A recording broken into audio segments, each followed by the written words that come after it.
Let's get some analysis. Bruce Hawker joins me now. Bruce, you've been around many campaigns.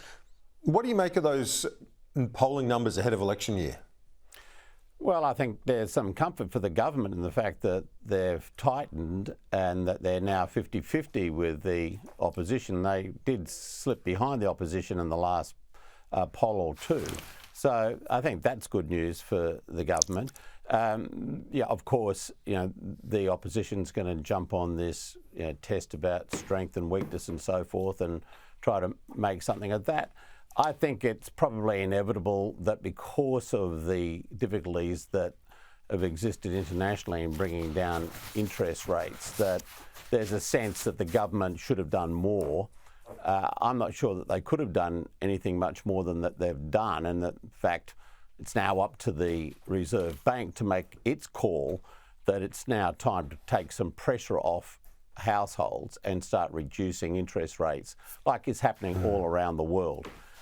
The other comment I'd make is that I think the government has slipped off message on a number of occasions, and that's not good. I think they're aware of that, and I think they're determined now to make sure that they do stay on message, that it is all about the economy, but also pointing out to the electorate that there have been a lot of good things happening under their leadership which have not really gone noticed or been forgotten. For example, the big income tax cuts, $22 billion worth of benefits spread across the entire tax-paying population rather than just giving it to the top bracket, something which Dutton and his cohort did oppose. These are things which I think are very important reminders that it's a government which has done a lot to take pressure off families, but it has to keep reminding them every day between now and election day.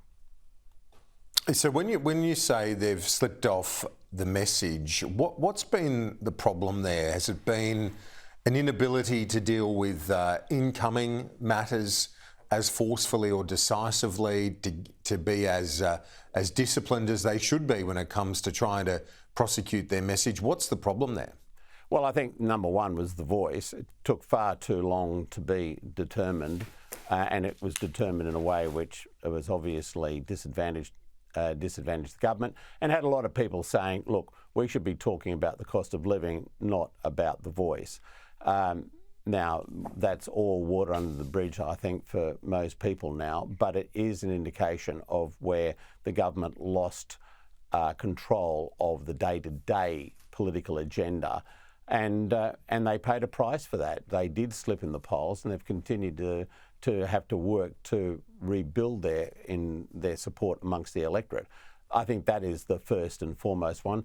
There are always incoming issues which are going to distract the government, and I think they have to really focus on making sure that they stay on message, because, as I said, they've got a good message. Childcare has been really boosted under this government.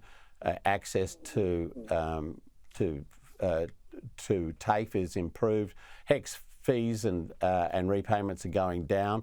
There's a lot that they can talk about, but unless they are allowed to talk about it and make sure that they do talk about it, then they won't get that message through.